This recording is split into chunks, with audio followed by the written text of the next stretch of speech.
Hey everyone, welcome back to another episode of the Retro Gamers Podcast, episode 136. Larry here. And Anthony here. Good morning, Aunt. How are you? What's so good about it? It's we're here. This is real life. After last week talking about virtual reality, now we're here in the real, in the norm. Yeah, put me back in VR. What? Like, remember VR Troopers? Yes. I was after last week's episode. That's all I was trying to find with clips of VR Troopers. Okay, I would never look that up. But, considering the fact that after the headset, after the VR headset comes off, you have to go to work and pay bills and all that stuff. I'm perfectly fine just going back into the VR permanently. Let me ask you, which was better, VR Troopers or the big bag Beetleborgs? Remember Can that? I get a third option? What was the third one? There was a third one. That it was like those Power Rangers ripoffs. I can't remember what it was. Superhuman Samurai Cyber Squad. Yeah, okay, I'll go with that. Sure. Which one had the nerdy friend from Parker Lewis Can't Lose? Oh, I don't know. You don't remember? Oh man, where's Josh? Okay. No, well, yeah, where is Josh? I think I may have worked for one of the companies that did the superheroes Samurai Squad. I don't know. I've worked for like everybody here. Let me rephrase that. I worked for everybody who made like those third-party, low-rent, cheap knockoff shows. Those were the best. Well, we're back, and talking about virtual reality. Well, before we get into VR, remember, folks, we appreciate you listening to us. Thank you for liking the Facebook page, and remember, Apple Podcasts, Spreaker, wherever you listen to podcasts, you can listen to us. Mm-hmm. Oh, and that's my segue. Yes. You can also, I'm still sleeping. I see that.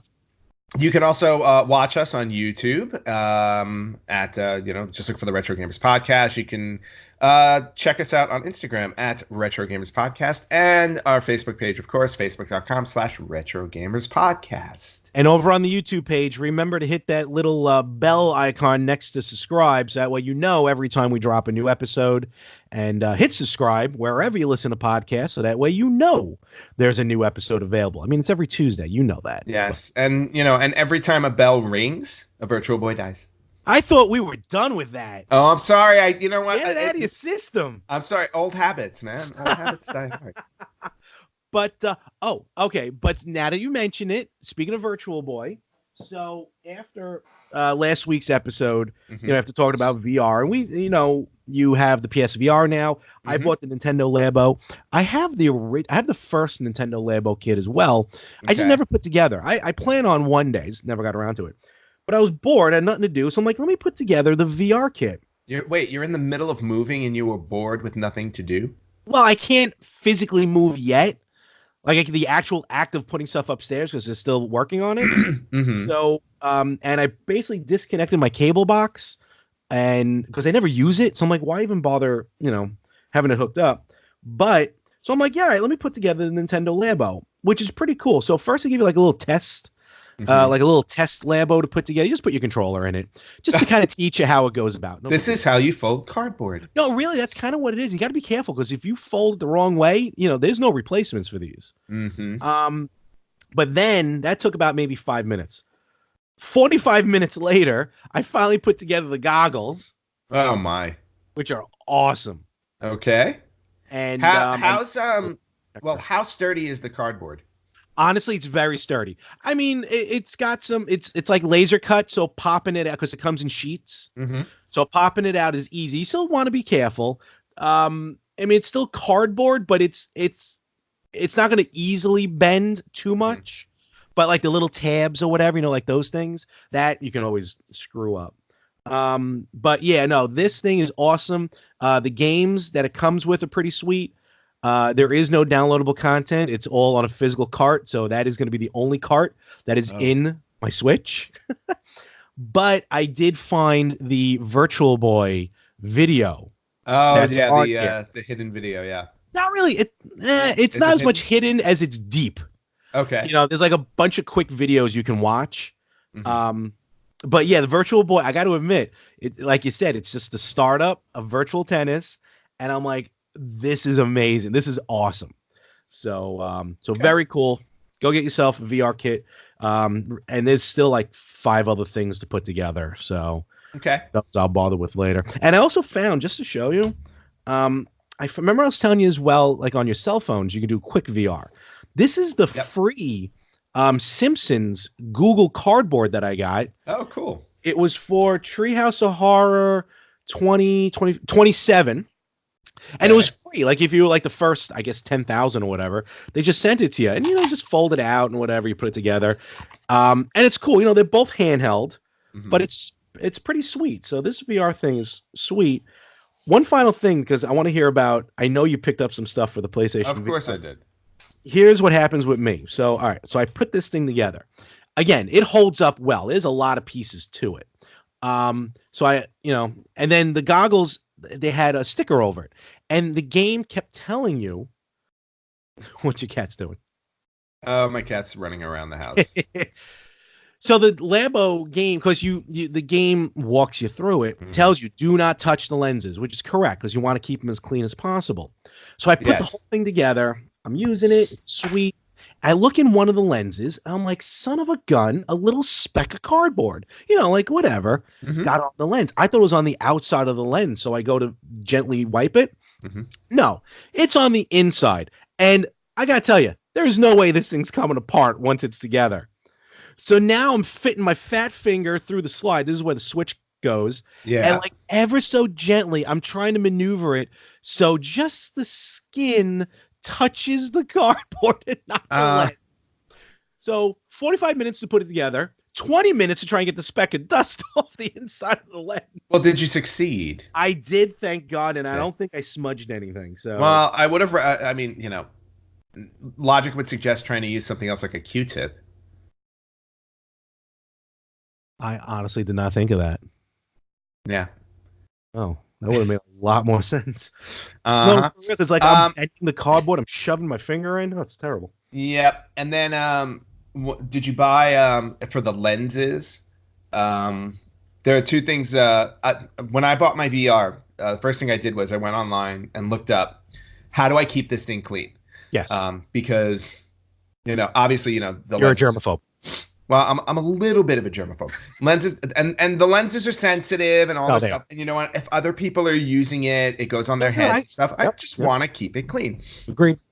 Yeah. So I looked at I looked up a website. I looked at some websites to see what people do to keep it clean, and I wound up buying these special like I think they're baby organics baby wipes. So they're not using any chemicals in them. So just to like wipe down the inside of the of the headset frame. Just after every use, so it's nice and clean. And then, but the two things I thought that also were very smart to buy. One is a microfiber cloth. To clean the lenses. Didn't it come with one? It came with like a little square, like this big, and I'm like tiny. Yeah, I'm like this tiny thing. I'm like, what the hell? I was like, for $6, I got 3 of them on Amazon, and they're like giant towels. So I'm like, okay. Use them out of the shower. Yeah, exactly. Take a shower, dry off, and then clean your lens. I bought that, but then I also bought, and this is why this would have helped you a lot too. Compressed air can. Oh yeah. So because you know how because then you can just spray any dust or specks that get inside the lenses. So those are the 3 things that they that I found were most helpful in keeping it clean. No, that makes sense. They also sell. I've seen they sell like almost like sanitary one-use guards that you can put inside the VR goggle. Yes. So you head and then you just throw it away when someone else wants to use it. So you can insult your friends. Exactly. I saw those. I actually thought about buying them. But then as I looked at them, I'm like, okay, that's going to be weird. First off, you put them on your face like a mask because they have a thing like you tie behind you. I was like, so you look like you basically look like a 99-cent version of Robin. And that's exactly what I saw. I was like, ooh, I was like 99, I was like dollar store Robin. But then on top of that, like, as soon as you put the headset on, I was reading a lot of people were complaining. It's like, as soon as you put the headset on, it moves. Because it's just I can see that. I mean, it depends on where you get, like what quality you get. It's kind of like the socks that you get at a shoe store. The cheap socks when you exactly. They're pointless. So So So yeah, so I just think that I think the baby wipes are the way to go. It keeps everything clean, especially when you're playing a game like Beat Saber, which is now my cardio workout. I put in 45 minutes to an hour of that almost every day. Wow, good for you. Yeah, awesome. And not only am I getting really, really good at the game, I was like, but I work up a really good sweat, and yeah, it's definitely a nice workout. All right, that's cool. Yep. I just wrote it down. Organic baby wipes. That's a good idea. Yeah, I'll give you the actual name when I, after done. But yeah, so no, been enjoying the VR. Where are you going? Very good, very good. I'm not going to. Okay, so I got, and now like I have a little VR library, which is nice. I couldn't just settle for one game, even though that's all I've been playing. So Beat Saber, I got Astrobot Rescue Mission, which everybody loves, and I played a little bit of it, and I love it already. Resident Evil 7, which you can play fully in VR. There you go. Yep. Get your pants off. You'll need those baby wipes. Yeah, let me tell you something. The demo of it was scary enough. Playing the actual game. Yeah. The demo of it was scary enough. Now I can play the actual game, which is awesome. And then I picked up Star Wars Battlefront, the original Star Wars Battlefront, not Battlefront 2. Okay.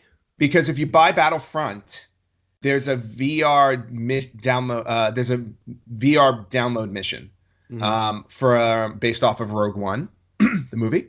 Yep. And Battlefront right now is on sale on PlayStation Network for $5. That's ridiculous. So I bought Battlefront for $5 just to download the VR mission. I can care less about Battlefront. I just want the VR mission. That's awesome. And then I also picked up Batman Arkham VR. Oh, okay. So you're Batman. I'm Batman. How is that? Have you tried that? I'm like fully. Yeah, I tried it. I tried it at my friend's house a few weeks ago. The reason why I'm blowing all this money.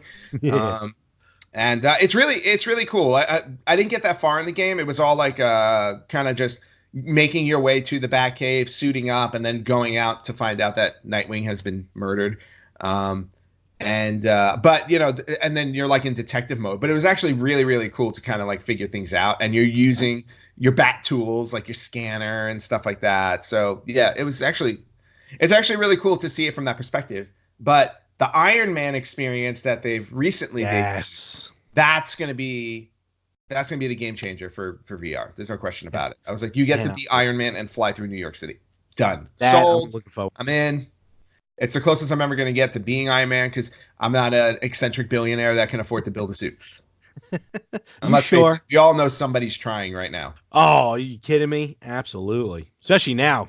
Slap that VR headset on. Good to go. Yep. All right, cool. So virtual reality may not be a fad like we talked about last week. Glad to see that you're really getting all in on it. And yeah, but I'm going to draw the line at the Labo thing because I don't know about the whole, like, because to me, like, it's almost like half of a VR set. It's like you can't, like, you have to, like, kind of sit and hold that sucker. You can't you can't wear it. That's that's what everyone you do. You put it on like that. You have the controllers like this. Yeah, I can't imagine that being very comfortable. It's not bad. You get used to it. Remember, you're not like walking around or anything. You're basically just doing it sitting down. True. You double tap on top. That's how you pretty much like do things. And it's more. Remember, Nintendo's more like the family friendly. Yeah. So like these Labo kits are really designed like for for the parents to put together with the kids, or a 39-year-old to do by himself on a Saturday night. Correct. Either or. Yeah, there are worse ways to spend the Saturday. No, there aren't. Never mind. Actually, there are, but that's for a different podcast. Oh no! Well, yeah, I was just gonna say. You cover that. You cover that elsewhere. So, all right, cool. So, VR really hitting its stride. Looking forward to it. And actually, not just as far as new games, besides the virtual reality, I don't know if you picked up the new, I think we mentioned it once before. First of all, I'm still trying to rack my mind how Konami is 50 years old. Yeah. Well, you know what? Konami is 50 years old, I think maybe in the sense of, well, I guess they could have been doing games that long ago. Like, how Nintendo's over 100 years old because they started in playing cards and stuff.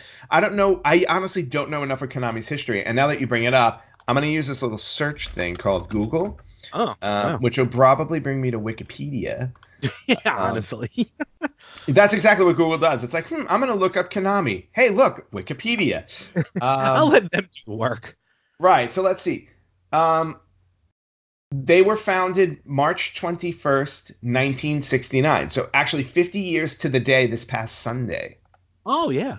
No, well, March. Oh, I'm sorry. Yeah. Last month. God, it's April. First off, I haven't racked my head around the fact that it's April. And not only that, it's the end of April. I'm like, this is the world that I live in. You get like my dad. Ever since my dad retired, he does not know what day of the week it is anymore. See? Oh, okay. Okay. So I think it started. Here we go. History, corporate structure, Konami Industry Limited. They began to achieve success with hit arcade games in such as 1981's Frogger, Scramble, Super Cobra, blah blah blah. Yeah, but it looks like when they first started, and again, it's interesting how these companies start. It operates as a product distributor which produces and distributes trading cards, anime, slot machines, arcade cabinets, and something called tokusatsu. Oh, is that?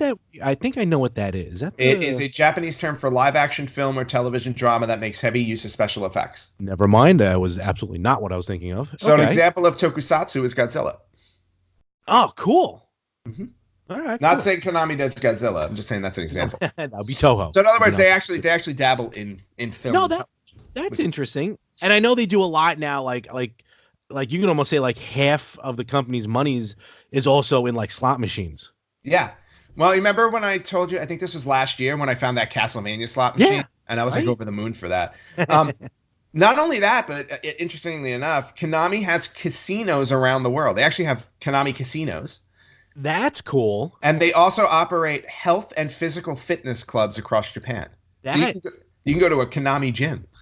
So in other words, you play real Frogger. You get your cardio in. Yep. Also, you want to make sure you don't get run over.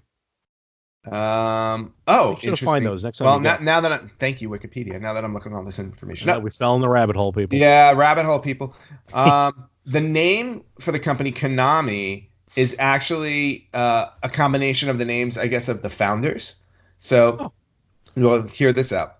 So it's the first two letters of the last names of each founder. So Kajimasa Kazuki, Yoshinobu Nakama, and Tatsuya Miyasako. Oh, okay. Konami. And in 1969, they actually started as a jukebox rental and repair business. Wow, look, that's where it all started. They started in jukeboxes and became a hit video game developer. There you go. There is Konami. Very cool. And that, folks, is your history on Konami. Yes, isn't it fun to learn? The more you know. All right, so Konami, in celebrating their 50th anniversary, are releasing games that are maybe only 35 years old. So, let's check this out. The first one officially released, and these are all of them are going to be on Xbox One, PS4, Steam, and the system that I bought it for, the Nintendo Switch. The first set is the Arcade Classics Anniversary Collection. 8 wonderful games, really 7 shoot 'em ups and 1 side-scrolling, but they're all arcade versions. And they're all from the 80s. They are. And there's a cool bonus book, an ebook. Yes. Because right now this is downloadable only. And the ebook, I got to be honest with you, is very it might as well be a print book. There's a lot of stuff in it. Oh, cool. It's pretty cool. Well, you know me, I love buying printed books. Yeah, no, absolutely.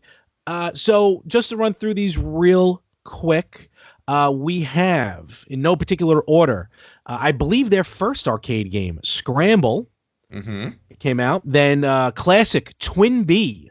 Yes, Twin B I remember playing. I loved Twin B. Twin B is awesome. I actually have that for 3D on the 3DS. That one's pretty cool. Oh, nice. A game I've never really played before. I think it may be the first time it's released on a home console. I could be wrong. Thunder Cross, which is a good side scroller. And I'll be honest, I never heard of Thunder Cross. Yeah, no, that one's a new one for me. And a lot of these, like, you'll hear the name, but we know them differently over here. For example, Nemesis. Yes. Which is actually Our Gradius. Which is awesome. The better named Vulcan Venture. Yeah. I think I know why they had to do that. Yeah, I have a feeling they were copying something. Gradius 2. Well, the Vic Viper is in there. Life Force. Actually, that's our Life Force, but over in Japan it was called Salamander, which I still don't understand. Well, maybe the logo that looks like a salamander. It does kind of. Typhoon, which we know as Tugboat. No, I'm sorry. Which we know as Ajax. Thank you. And I thought you were going to say we know him as the Shockmaster. Well, he was originally Tugboat, then he went to Typhoon, like over the weekend, and no one knew about it. Well, I mean, he got hit with a natural disaster. What do you want? I forgot. No, I think he got like hit with something, and like he just got confused. Oh, speaking of tugboats, cameo. There you go. Right? You want attention? Here's your attention. Cat meow. I find it funny how he stays still for so long. When you're holding him like that. Well, there you go. My mother with Samson. And finally, here, ready? All right, look, run. Oh. Bye. Put your headphones on, people. Those are some heavy paws. Yes. Cut back on a meal or two on that poor cat. It's very easy to exhaust him. And finally, in the category of one of these things is not like the other, Haunted Castle. Yes. In this lineup, which I'm shocked is in this list and not in the next one we're going to talk about. Well, and I'm assuming they put it in there because it's called Haunted Castle. It almost felt like the precursor to, even though it wasn't, But also it's an arcade game, and this is an arcade collection. Yes. So I get it. Don't get me wrong. But Haunted Castle, for those who don't know, is actually the arcade version of Castlevania. You are playing as Simon Belmont in this game. Except you're feeding quarters into a machine. Oh, God, are you? I think it's public knowledge that when the creators made Gauntlet, they knew they were making a quarter eater. Like, no one was defeating that game on one quarter, let alone on like $10. Nope. Warrior needs food badly. Yeah. Wow. Nice pull. So, you just kept feeding quarters into it. Haunted Castle, which I originally downloaded on the PS4, it is... I don't think I've gotten past the first level yet. It is ridiculous. Ridiculously difficult. Well, but that's the whole point. It's like quarter eater. They wanted money. Of course, but the graphics pretty cool. But yeah, it is an official Castlevania arcade. I'm sorry, my other cat got jealous and she's on her way. Oh boy, she moves at a more steady pace. Well, she takes her time. They've also been fighting a lot lately. So like whenever he's around, like whenever he's near me now, she kind of stays away. Hey, see, just like that. Just like that. Just like that. He went to grab her tail. She smacked him in the face. Oh, playing hard to get. Tease. Playing more like impossible to get. I think they're playing at this point.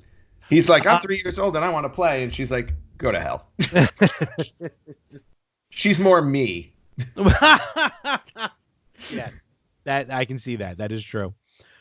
So that's the arcade lineup, which is, again, all these are going to be $20. 8 games for $20. 8 games for $20 is great. I mean, you're talking about a little over $2 a game. Yeah. So can't beat that. But let's talk about the collection. Yes. That we all want. I'm waiting for the third collection. But I know you're waiting for that. The third collection is going to be awesome also. Yep. But this is the one that I'm looking forward to the most, because they just announced the other day the remaining 4 games that are going to be released on the Castlevania Anniversary Collection. Yes. And I will say, I'm surprised about one thing, and we'll get into it in a second. Okay. But the 8 games that they announced, now originally they announced Castlevania, Castlevania 2, Belmont's Revenge, Castlevania 3, Dracula's Curse. Castlevania 2 is awesome. And Super Castlevania 4 for the Super Nintendo. Those were the original those are the original games they announced. Now they announced the remaining 4, which are Castlevania The Adventure from Game Boy, Castlevania 2 Simon's Quest. I said Belmont's Revenge before. Oh, okay. Yeah, Belmont's Revenge for Game Boy. Now Castlevania 2 Simon's Quest is officially going to be on this thing. Castlevania Bloodlines for Sega Genesis, which is amazing. And last but not least, for the Famicom, which I actually own the original Famicom version of this. Awesome. Kid Dracula, which was specifically made as kind of a knockoff or a junior version of Castlevania. So they count that, Konami counts that in like their Castlevania series. And you know what? It's a fun game. If you've never played it, it's just super fun. It's super fun. And I actually really enjoy playing the Famicom version. So it'd be great to see it in English. Yeah, I don't think I've ever played it myself. So I'm really looking forward to it. You will get a chance now. But I will say this. Love all 8 that are listed here. That easily worth $20. No question about it. Yep. What my surprise is, and I'm assuming I know the answer to this, obviously, is if you're doing an Ultimate Anniversary Collection, where's Symphony of the Night? Now, Symphony of the Night was just released with that 2-pack. The Requiem pack, yeah. The Requiem pack, so you can buy it there. And again, it's Konami trying to make money by separating them. And the 2 that were released on that were probably more premium titles. You know what I mean? Yeah, Symphony of the Night, Rondo of Blood. Yep. Yeah, and Rondo of Blood. So I can understand why they were separate. And I'm only assuming that at some point they'll just do a whole anniversary collection with all of them. 100th anniversary. What they conveniently left off, and thankfully I should say, are the Nintendo 64 games, which were awful. Yeah, those were rough. Those were rough. Yeah, Josh covered those. Josh and I covered those a couple weeks ago in the franchise stinkers. I think it would have been. I mean, look, everyone can nitpick. Everyone say, "Oh, why'd they put this game in? Why didn't they include that one?" I think it's really cool. Really, really cool. They put the Game Boy games in there. Yes, because I've never played those. Yeah, like instead of putting like the Game Boy Advance games, which played like Symphony of the Night. Basically, after Symphony of the Night, that was the go-to for a 2D Castlevania game. So that style. And Circle of the Moon, what was it, Harmony of Despair, I think was the other one. Great games on the Game Boy Advance. If you can get them, because I know you got the Retro Freak, definitely pick them up. They're really good.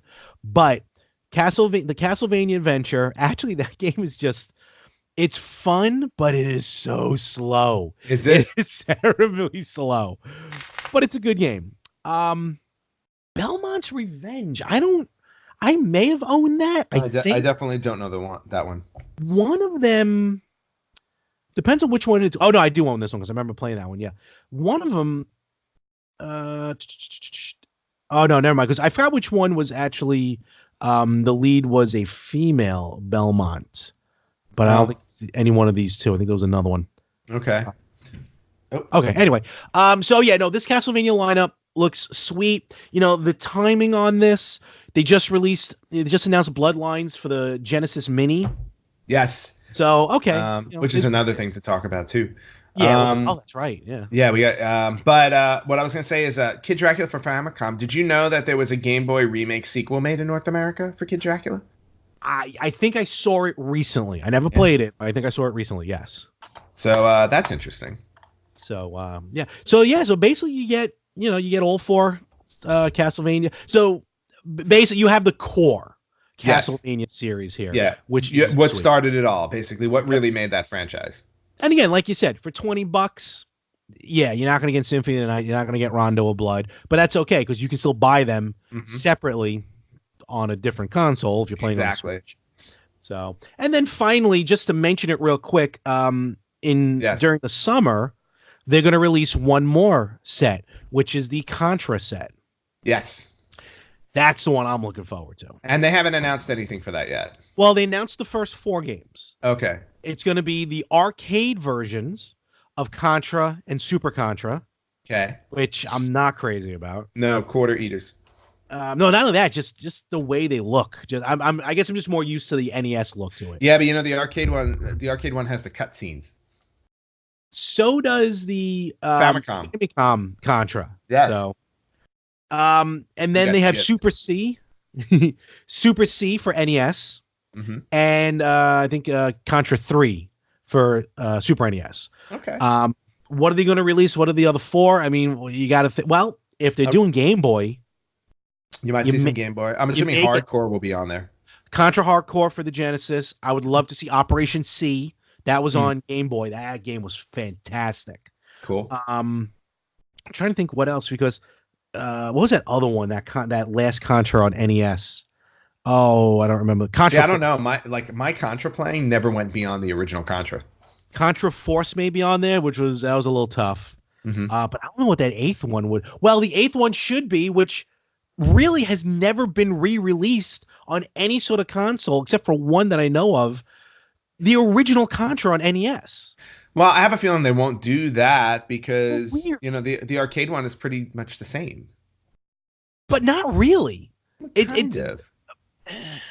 I mean, I have the original Contra arcade on the 360. Mm-hmm.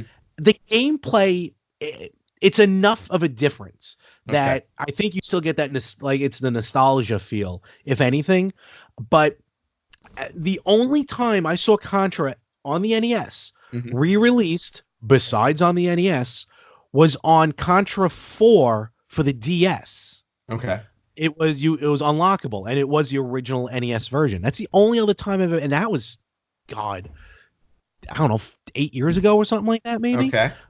No, maybe shorter than that, but still. So those are the 4 I would like to see. Time will tell. Because those are really the only other Contras that there are besides like PS1 and on. Yeah, and like I said, I was not. I never really went beyond the first Contra. And which I loved. It's just that one of those games where it was like, it wasn't that I didn't want to get them. It just kind of like they happened and I never noticed. Like there was a whole Contra franchise that happened that I had no idea. All I ever remember was Contra and Super C. That's it. Yeah. There was a couple good ones on PS1. There's a couple bad ones on PS1 and PS2, but they're out there. They're available. And then, like I said, it came back strong. Whoa. Contra. What is happening over there? Oh my God! I've got a showdown going on. Uh-oh. Here, follow the freaking dot and leave the other cat alone. Into the wall. Take care of everybody. Trust me. You know what? There are times where I wish he would. I just think he needs. I think he needs some downtime. So while Anthony's rattling his cats, moving on. So so we'll see what happens with Contra. I'm looking forward to that. But we just got the arcades. We'll get through Castlevania, then we'll get to Contra. All right, so we got some dates coming up here. We're actually going to get a little busy this summer. Oh, really? What are we doing? Getting busy, as the kids say. Oh, God. No, they don't say that. They do not say that, and nor should you. Coming up in June 1st and June 2nd. Now, this is all in Long Island, of course, but hey, if you're in the tri-state area, come on down to the Cradle of Aviation Museum, which is right across the street from, hopefully, the Stanley Cup winning New York Islanders home ice. Don't hold your breath on that. CradleCon, June 1st and June 2nd at the Cradle of Aviation Museum. Awesome convention. Not just games, pop culture. It's kind of a cool time to have. And then a couple of months later, we will be represented at the Long Island Retro Gaming Expo. Yes, we will. August 10th and 11th. Nice. SummerSlam weekend, like you like to say. Haha. I would have been in Toronto, but I'm going to be in Garden City, New York. And I cannot be happier. So, well, good. I'm glad you're happy because there is a chance that I will be joining you in the flesh. There we go. I'm going to try. I'm going to try and get out there in person. Otherwise, you'll be able to view me via video. Hopefully. Hopefully you will live stream me. I will actually spend the entire day with you if you want. Via live stream. Well, yeah, I'll be like, Max Headroom. Wow. There's a pull. All right. So the Long Island Retro Gaming Expo, August 10th and 11th. As Anthony's mentioned, we will be there. We will have a table there. We'll be set up. Live streaming, podcasting. We'll run into our friends who will probably also be live streaming and podcasting. So check it out. Just go to Cradle of Aviation. You can find them on Facebook. Find them on the web. That's where you can purchase your tickets. Always purchase early. Feel free to let them know that you heard about these cons through the Retro Gamers podcast. It's not going to save you any money, but hopefully it'll get us into future cons. Yay. Yes. And of course, remember, wherever you listen to podcasts, hit the subscribe button. Apple Podcasts, leave us a 5-star review. You can yell at us all you want. As long as you give 5 stars, we don't particularly worry about it. Right. And you don't have to like both of us to give us the 5-star rating. I'm used to it. So go right ahead. You should see some of my YouTube comments. Oh no, yes, I have seen those. But on top of that, you can also follow us on Facebook, facebook.com/RetroGamersPodcast. You can hook up with us on Instagram at Retro Gamers Podcast. And you can watch us on YouTube. Just do a search for the Retro Gamers Podcast. And you can watch our podcasting, which is frightening, but definitely entertaining, to say the least. You see stuff like my watch. Yeah. All right, and we're back to talk about more crap. So, old crap. Old crap. Yes, we're going to talk about old crap. Kind of like us. So, true. Very true. Hey, you know what? Self-deprecating humor is some of the best humor out there. Doesn't make us hate ourselves anymore or any less. So anyway, we talked about the Konami classics, which were really cool and that were coming out. Now I think we should talk about, and this has already been in the news, but they're doing kind of that slow drip of information. And we're talking about the Sega Genesis Mini. We've covered that before on the show because it was announced about a month ago. And they announced the first 10 games for it. Well, now, a month later, they've released the second set of 10 games, which is really awesome. And if I might say, what Sega's doing that Nintendo don't,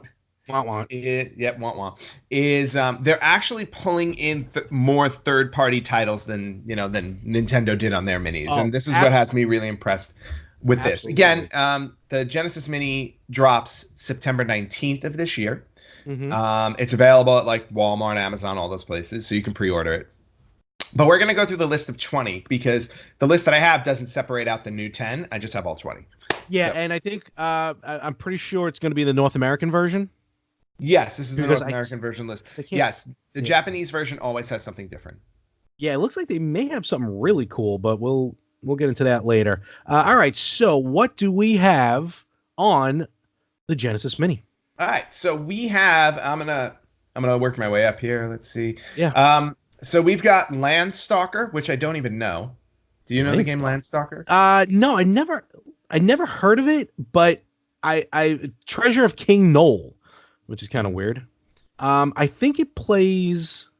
Oh, it was remade on the PlayStation Portable. Wait a minute, maybe I did see this. Okay. All right. Basically, you're a treasure hunter. Okay. So, cool. Yeah. So Landstalker, Contra Hardcore, which we just talked about for the Konami collection. Great It's game. not there. Streets of Rage 2.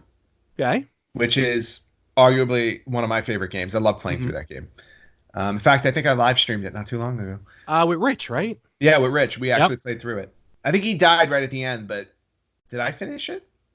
I don't remember. I think I did. I think I did finish it, but he died before we finished it. I actually played a version of, I think it was Streets of Rage 1, but you actually played as the Ninja Turtles.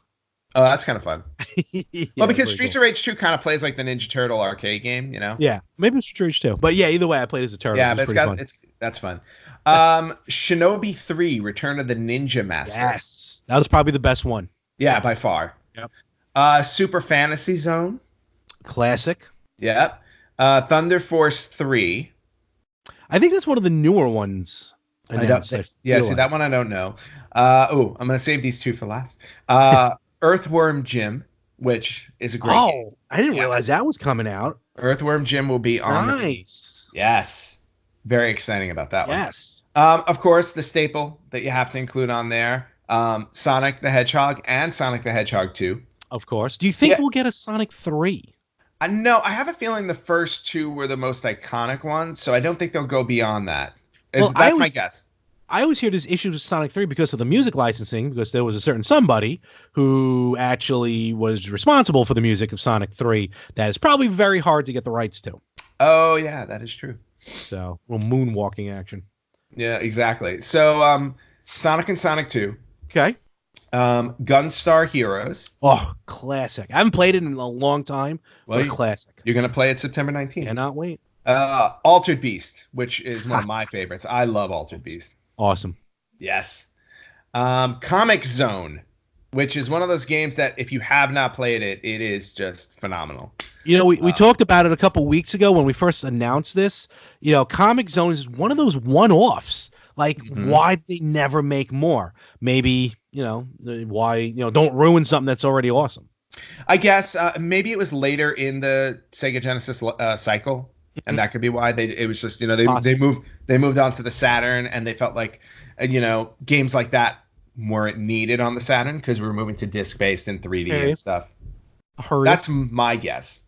Okay, then we have everyone's favorite cool duo, Toe Jam and Earl. Yep. Love that game. I never got into that game. There's a new one out there now. Yeah. Thank you, Macaulay Culkin. I'm weird. I random. Hey, you know what? Celebrities like playing video games too. There you go. There was let's finish this list and then I'll get to that little side story. Dr. Robotnik's Mean Bean Machine. It's a good puzzle, good like take on columns. So yeah, exactly. Just another puzzler, you know. Mario had Dr. Mario, you know. And then we have Space Harrier 2. Okay. Yep. Echo the Dolphin. You're one of your favorites. I loved that game and then realized not too long ago that I never really did anything in it. Like, you just swam? I basically spent I would turn it on and I'd spend like 30 to 45 minutes just swimming around the ocean, and I never really tried to beat the game. I remember talking to a whale a lot in the game who would give you instruction on what to do, and I still couldn't figure it out. Still enjoyed it. I will also say that the Dreamcast game was great. That's right. I forgot I had a Dreamcast game. And then we have Castlevania Bloodlines. Yes. Which is going to be awesome. And then my personal favorite on the list, Shining Force, the first one. Sweet. Again, I consider Shining Force one of the best RPG series of all time. And if you haven't played it, here's your opportunity to do it. It's fantastic. And then the last two, and this is why I'm saying, like, Sega's definitely going all in on this one because I know they had to pay a pretty penny for these two. Oh, I know which two you're talking about. Yeah, I saw these two on the list. I was like, whoa, now we're playing big time. And you know what? They deserve to be on the list because they are probably two of the best games on the Sega Genesis. And we're talking about Castle of Illusion starring Mickey Mouse and World of Illusion starring Mickey Mouse and Donald Duck. If you've never played those games, even though they're licensed Disney games, they are fantastic games. Absolutely. Castle of Illusion I played. Castle of Illusion I own. They actually remade Castle of Illusion a few years ago. Yes, they did. I got it on the PS3, I think, not even the PS4. And what was cool is as a pre-order bonus, you got the original Genesis Castle of Illusion as well. Mm-hmm. But World of Illusion, I never played. Yeah. So World of Illusion is basically just a sequel to Castle. Well, yeah.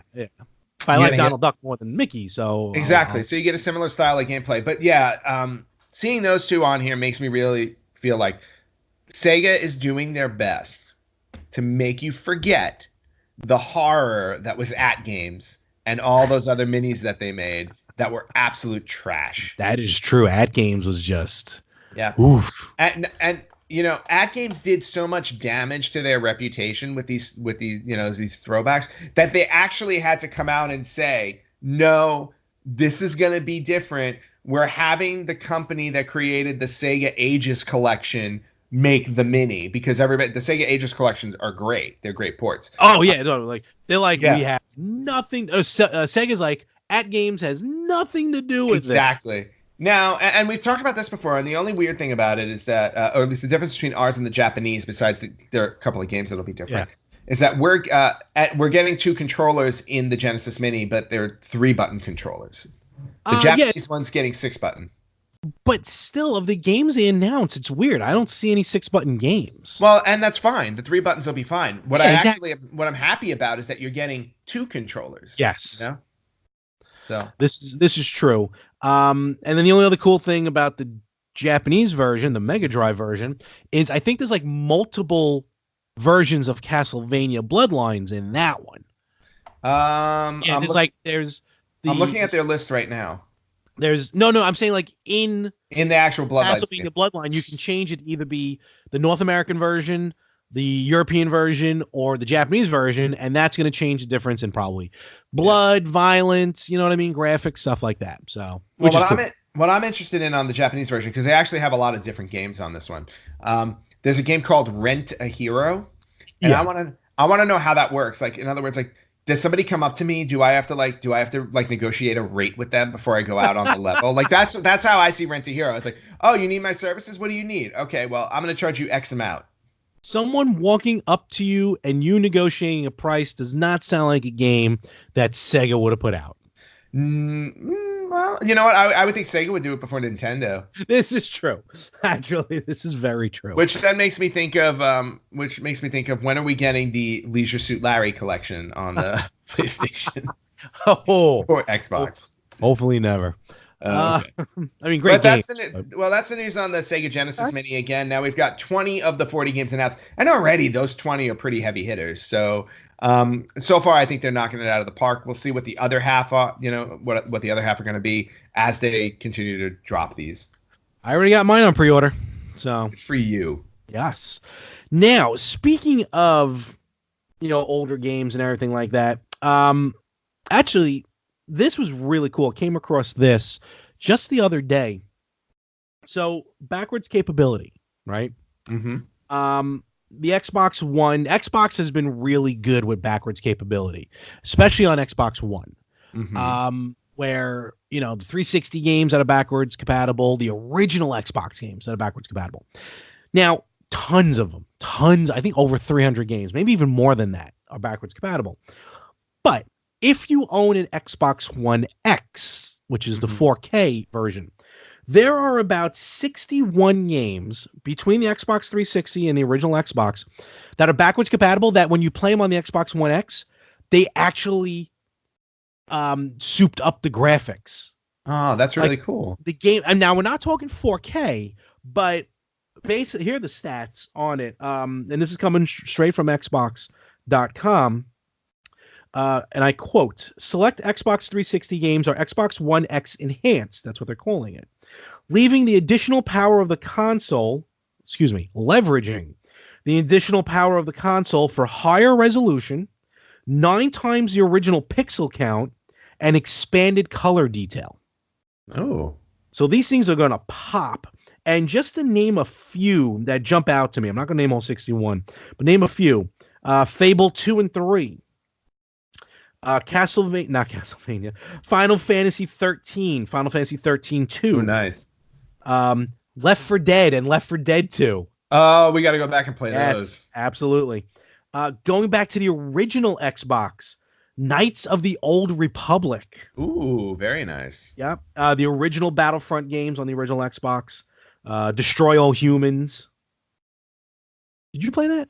Destroy All Humans? No, I never. Oh, I don't know. Conquer Reloaded, which is basically Bad Fur Day. I love Conquer. Red Dead Redemption, the original Red Dead Redemption we're talking about. Which I've never played. A game I played on Xbox, which was awesome, the original Xbox, Black. Very good first-person shooter. And amongst Psychonauts. Oh, nice. There we go. I knew there was one of them. And let me just see what this other page is. Oh, pretty much almost all the Fables. And the original Assassin's Creed, amongst others. Oh, and Mirror's Edge. I knew there was another big name I wanted to mention. Okay, cool. Mirror's Edge. So this is I haven't had a chance to try this yet. I own a couple of these, so I will definitely give that a shot. But to see like Knights of the Old Republic to pop like that with color, and you'll have to give us a recap of that since I don't have an Xbox One X. Will do. Awesome. Yes. I got a few things on this side of the fence also. Go for it. One of them is that there is a remake coming to the Switch this November do you remember the cel-shaded shooter 13? It was in Roman numerals. Oh, yeah. They are doing a remake of it for the Switch this November. Yep. Ubisoft announced it. Nice. So, if you haven't played that game, I'll just give you a little blurb on it. 13 is a first-person shooter where you play as 13, a talented soldier who lost his memory and has been accused of killing the president of the United States. You first wake up injured and amnesiac on Brighton Beach, with the only clue being a small key and a mysterious tattoo that reads 13 next to your clavicle. Wait, Brighton Beach? Like Brooklyn? That's Brighton Beach. I wonder. I don't know. Is Coney Okay. Island in the game? Yes. It's now your job to search for answers through a 34-level solo campaign. So 34 levels.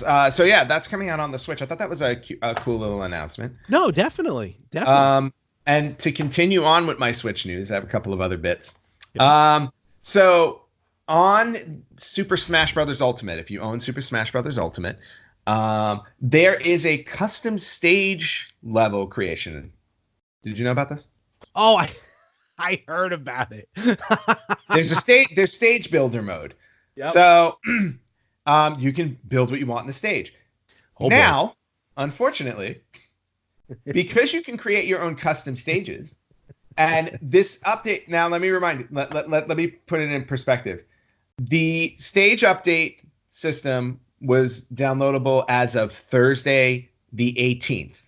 Yep. Right? Thursday, April 18th. On April 19th, Nintendo has already reported that they have to run in and clean up this area of the game because of, quote, inappropriate and offensive custom stages. Oh, yeah. Oh, boy. I heard someone posted, like, the update's been live for 1 hour, and I've already found 5 stages that are deemed inappropriate. So, well, apparently they had similar issues with Super Mario Maker that they've had to clean up. Right, I can see that. Inappropriate levels. But it's going to be a lot easier to do it in Super Smash Brothers. Well, Nintendo's already got a team on it. So if you're planning on creating an inappropriate stage in Super Smash Brothers, just so you know, it will get removed because Nintendo is Nintendo. Oh, that's man, actually too fun. I saw one of the stages. It was like, whoa. Yeah, there you go. And then another bit of Nintendo news. We all know that Nintendo of America's president, has recently retired, right? Yes. Reggie Fils-Aime, or however you say his last name. How do you say it? Fils-Aime. I don't know how to say his name. I like Fils-Aime. Look, the L is silent. There's an umlaut on the E. And there's a hyphen in there. Fils-Aime. I look. I can only say things in Japanese.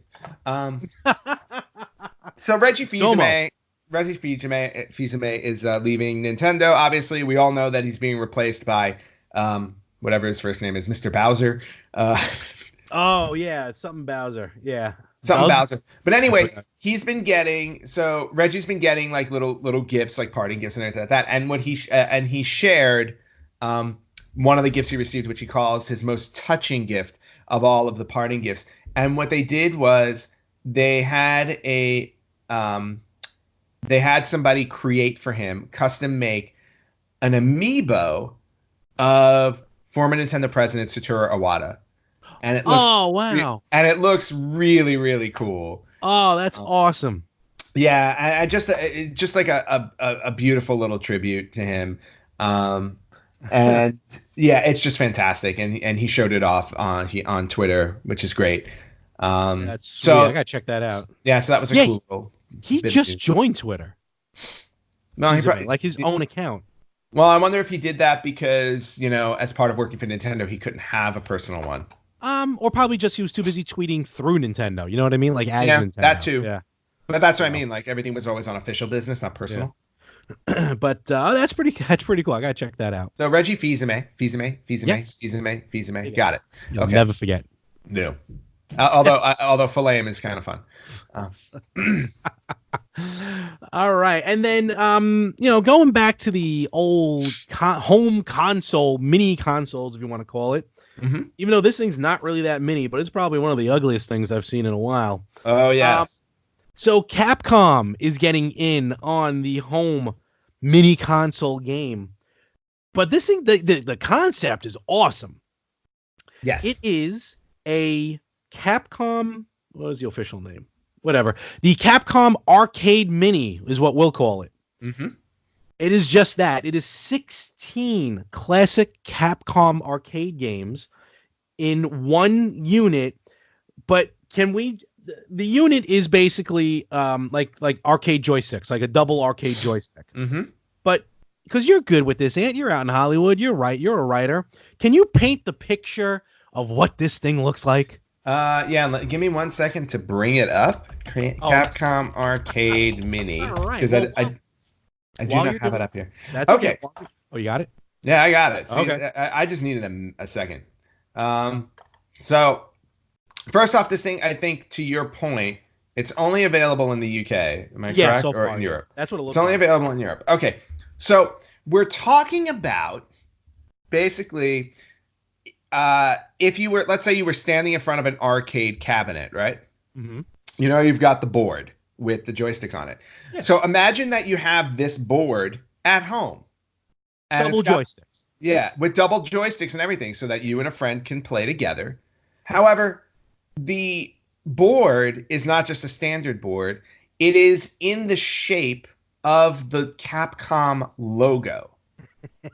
And when I say it's in the shape of a Capcom logo, it's die cut into the shape of a Capcom logo. So it's not like you have like this rectangular thing that you can put on your lap type of thing, which by the way, I'll also get to in a second. I'm like, no, I was like, you've got this, all the curves, all the grooves cut out so that the sucker spells Capcom. Now, it's 2 players.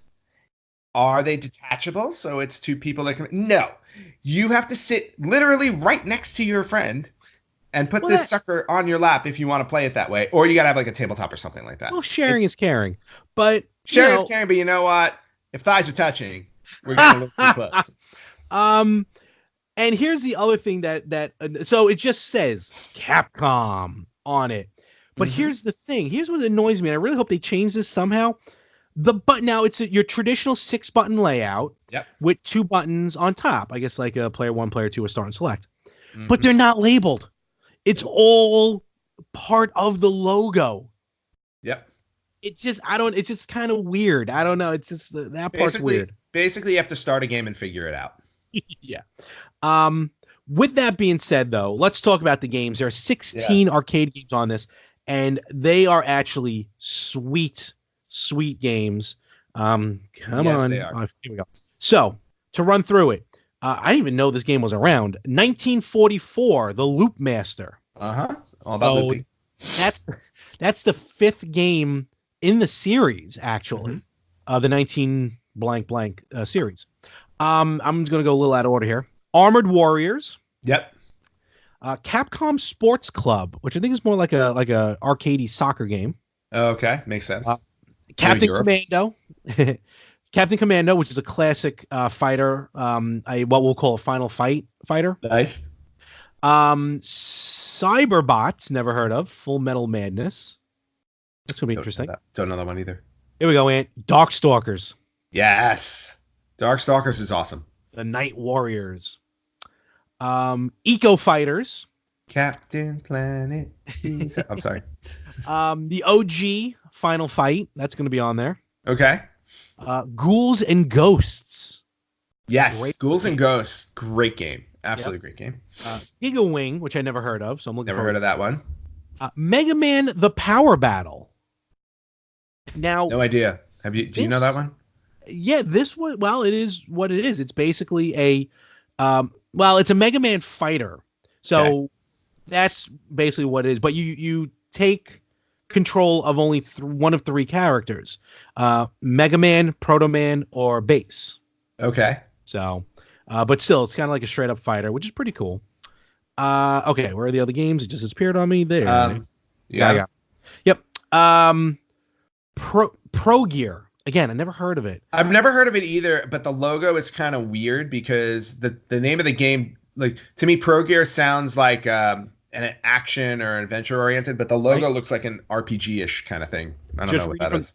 5 devious elders attempt to take over the Parts Kingdom and start a new world order. There you go. It's a horizontal shoot 'em up.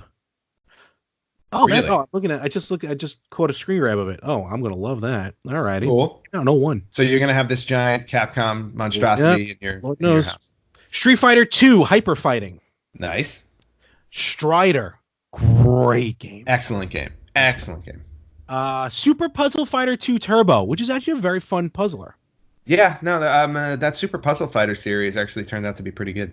And in a game, I believe this is the first time this game has been available on a home console of any kind, officially. Yep. Alien versus Predator. Yes. That's the one out of the whole list that has me the most excited. I don't think I've ever played this game. Well, that and Eco Fighters, of course.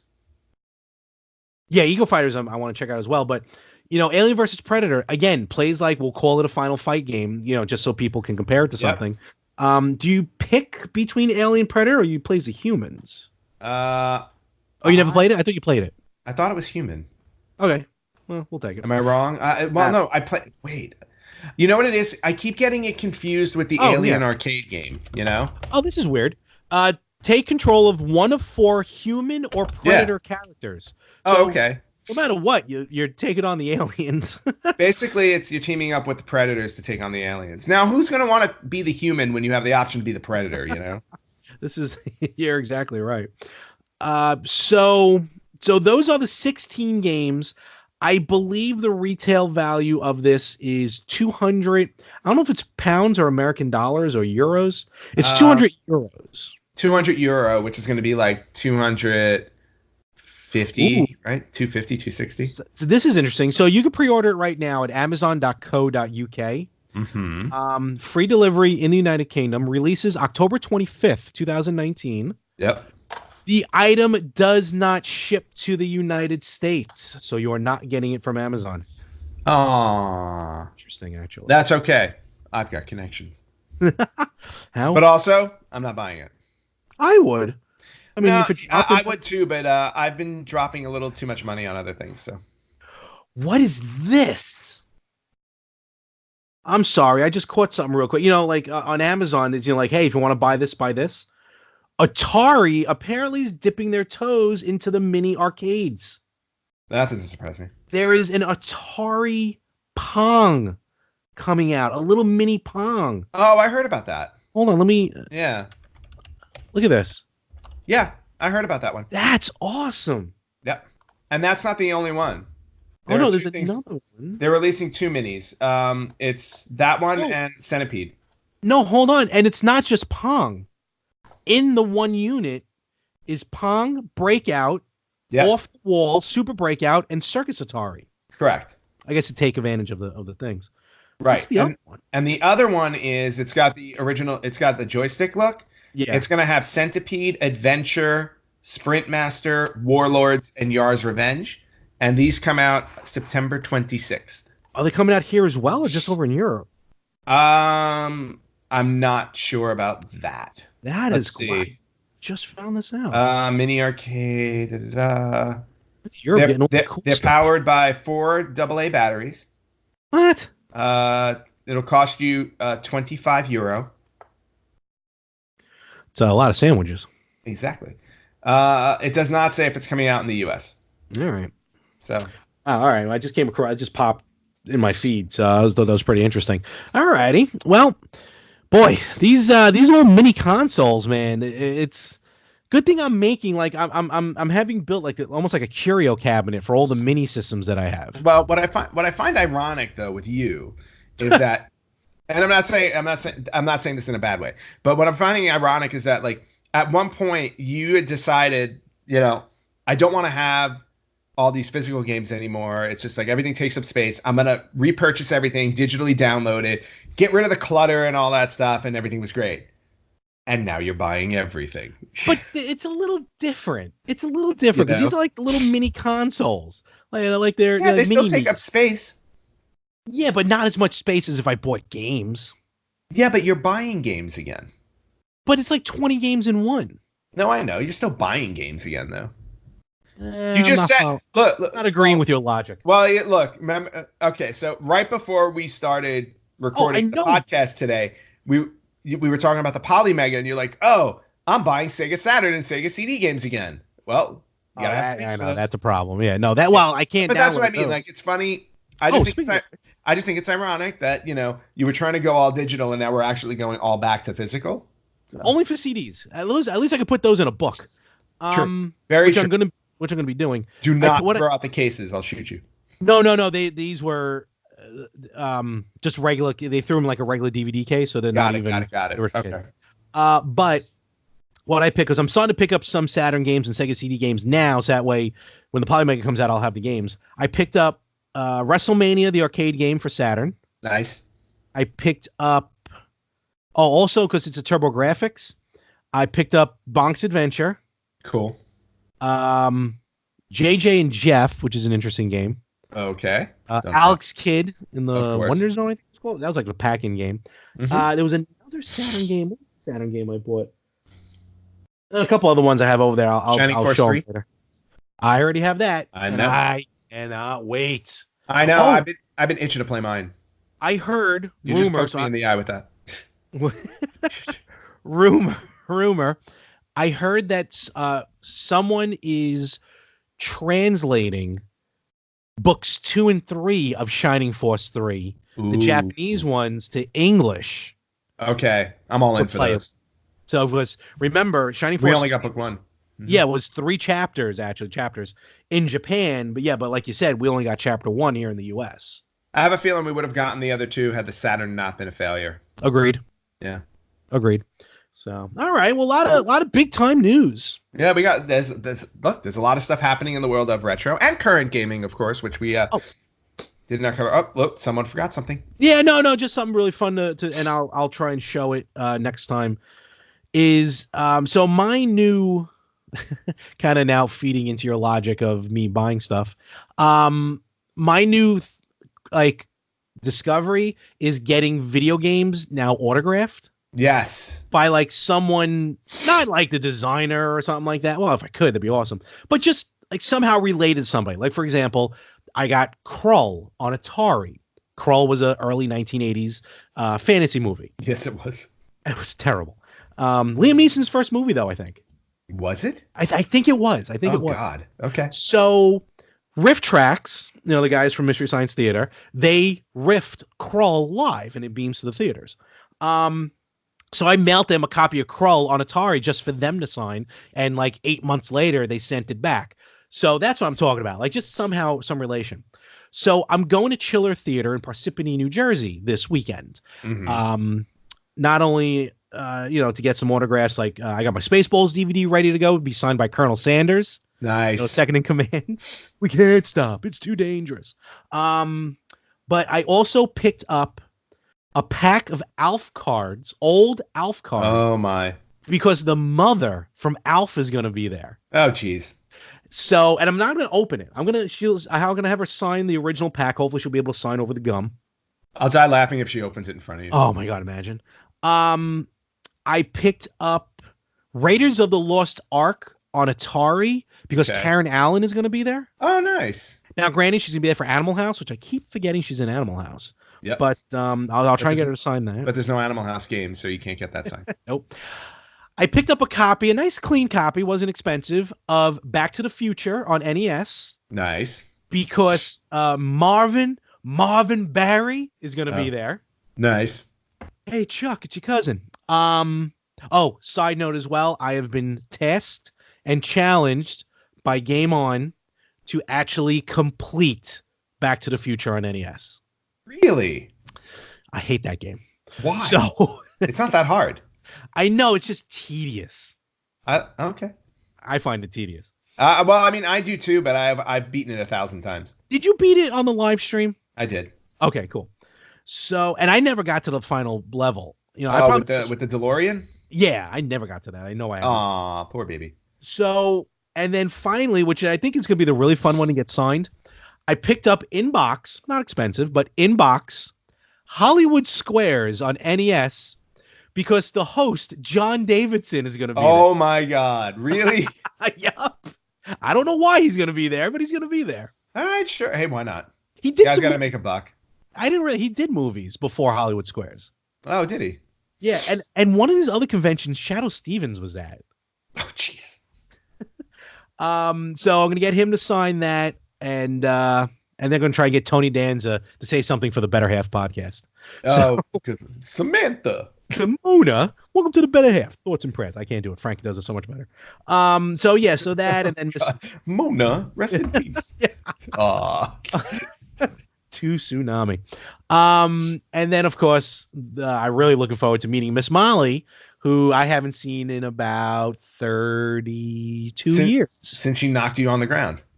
No, she didn't knock me on the ground. She knocked another kid on the ground. Oh, she knocked another kid. She just yelled at you. She did yell at me, yes, and she yelled at my friend, and she did something else. Oh yeah, every time they went in between takes, she would just run to her dressing room and not talk. See, and now that you're an adult, you can talk to her about that. You'd be like, "So, when you kept running to the dressing room, alcohol problem?" No, I think I told this on the podcast. So long story short, she was the host of a show called Romper Room. I was on in 1985, I want to say, maybe 86. Maybe 85. Like I had the run of the show because I got on because my grandmother was Miss Molly, the host, her husband's boss. So that's how I got on. Me and my buddy Rick. So we were on the show, and I remember the one thing I remember the most, besides Ricky getting yelled at for yelling, "Hey, I got Transformers shoes on," and she told us to be quiet, was someone asked her, "Where's Doobie?" Which is the giant bumblebee. If anyone remembers the Romper Room. Oh, good Lord. I think Romper Room may have only been local. I don't think it went across I have no idea, but I remember the awesomeness that was Doobie. Yeah, so Doobie, big giant bumblebee. So one of the kids goes, "Hey, where's Doobie?" And she went, and I quote, "He's only here on Tuesdays." Wow. We're like, oh, okay. Oh, classic episode. Then she asked me to do a number jump and the even numbers, and you can watch a 5-year-old's head explode trying to figure out what the even numbers are. So I have to watch this. Well, fun. If you go to my YouTube, I know. My YouTube page, youtube.com/c/more365, you can watch the whole episode, which for retro gamers fans, all right, maybe you don't want to watch necessarily me, but really cool vintage commercials. Yes. It's always fun watching the vintage commercials. Like the old Justice League toys. Yes. And Pac-Man cereal. Oh, yes. I love Pac-Man cereal. Featuring Super Pac-Man. Yes. So pretty... All right. I think we should steer this home, Larry. Yeah. And then there was a Jazzercise commercial, I think, later on. So with that, wonderful episode. A lot of cool stuff we talked about. Yes. And yeah, we'll get ready to close this up right now. Again, as always, thank you very much for listening. Thank you very much for watching. Ant, you got anything happening or anything like that? Life, I guess. Or no.